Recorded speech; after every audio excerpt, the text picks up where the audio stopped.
Hello and welcome to my third day of my Ironman series. We've been making some really great quest progress, but today I wanted to focus a little bit more on skilling. If you can't guess, I'm training firemaking and specifically training it to get 50 for Wintertodt. So for the next several hours, I'm going to be focused on doing this, woodcutting, and some fletching.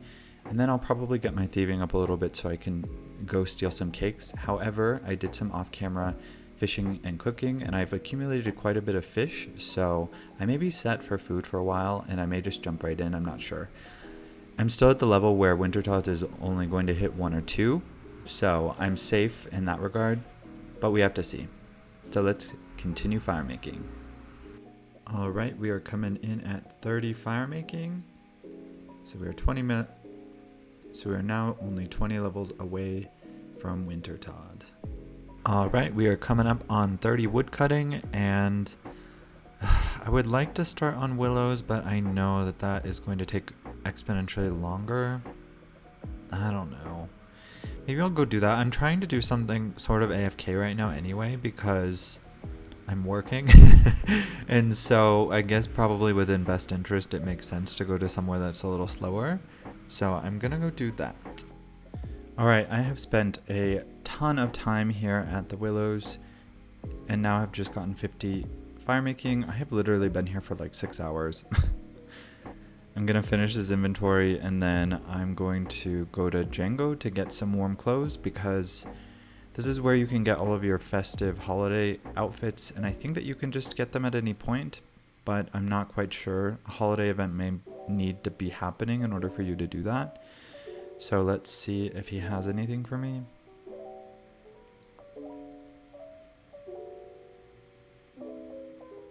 A banana hat? Interesting. Okay. I'm not sure if this constitutes as warm clothing, but he literally has nothing else for me, so that's super helpful. Hopefully it's enough. If it is warm clothing, I hope that it's enough to not die at Wintertodt. Before going, I need to unlock Corinne, so I need to do X marks the spot. This is actually a really cool quest because it introduces you to clue scrolls, and I think it's just a really nice way, because before this quest there was really no introduction to how to do a clue scroll. So this gives you the basic kind of things of orbs and digging in certain places, and I think that's kind of about it, but it's still a basic level clue, which I think is really nice. Sorry, I needed to adjust my OBS a little bit, but let's get on with the quest. Okay, here is the first clue. Digging here.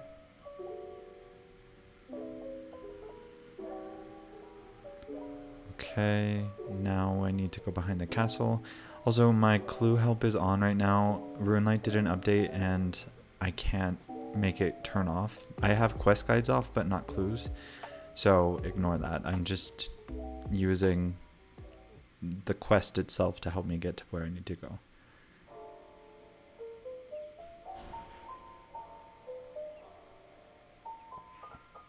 Alright, here's the second step of the clue. We have an orb, which, if I remember correctly, makes you go behind Draynor. Yes, I just read southwest of Draynor, so let's walk over there. I also realized that I aggro the guards, so I almost die every time. Okay, here's the third step.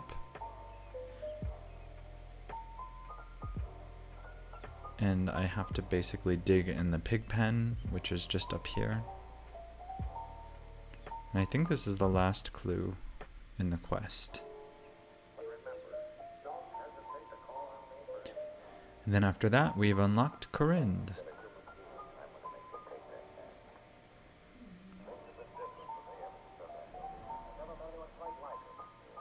Here we go. Okay, now I need to go give Veos this treasure.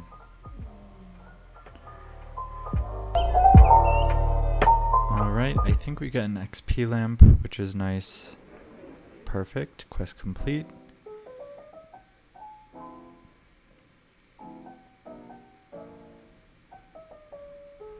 I'm not really sure. I think I'll put it into farming, I guess.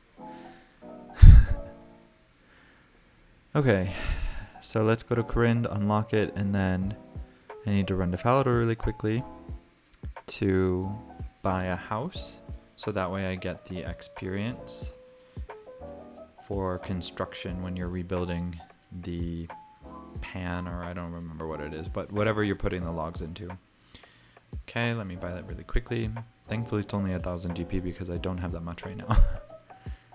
Okay, now back on Corinne, and I'm gonna walk through to Wintertodt. I do really like how they graded the colors, you'll see in a second. So it kind of goes from yellow to this dark green when you're getting into the, I think, Arceus section. And I just think that they designed this area very, very well. It's really pretty. Even though I have to run through all of it, I don't mind actually doing that. See what I mean? It like goes from yellow to... Alright, this is our first game.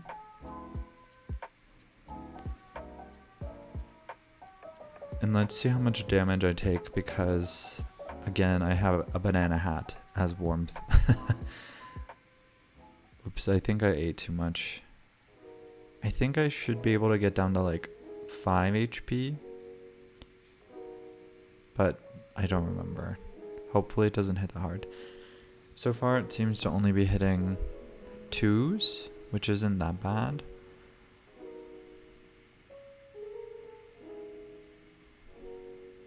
Alright, I've gotten enough for my first crate, which is good. I'm not sure if I want to fletch for all of these though, because you don't really get that much experience, and I'd rather get more firemaking experience over 1 XP for fletching. I didn't realize it scales based off of your level. Like, all of the other things scale, which makes sense, but for some reason I thought that you would get more than just 1 for fletching.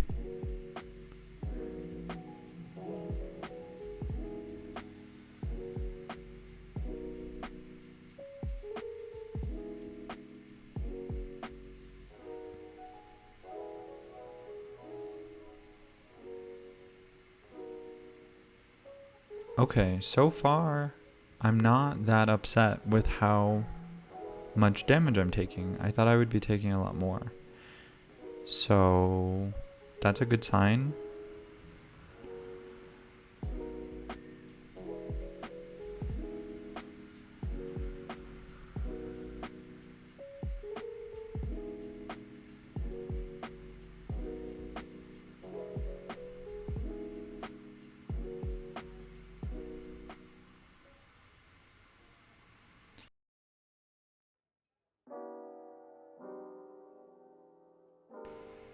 Okay, we are coming up on our first completed Wintertodt, 51 firemaking, and we got our first crate. And now here are the remaining games and their levels that I've gotten and the loot. So far, it hasn't been that exciting, but it is a lot of supplies, so I will say that that's fine.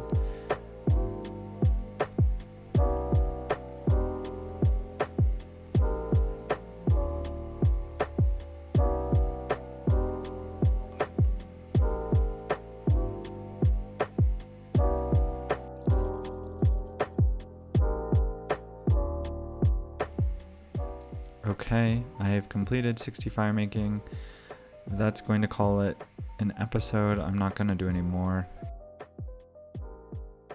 Here's what I got. Here's my loot. Nothing super crazy. We got some GP, some herbs, some seeds for farming, so pretty good. Anyway, that is going to call it for episode number 3. This one was quite a bit shorter because it was predominantly me woodcutting and firemaking, but I finished out the episode with 60 firemaking, 47 woodcutting. I have 7 quests done, and I am almost 24 hours old. I'm 18 hours and 42 minutes. So thank you again for watching, and I will catch you in the next episode.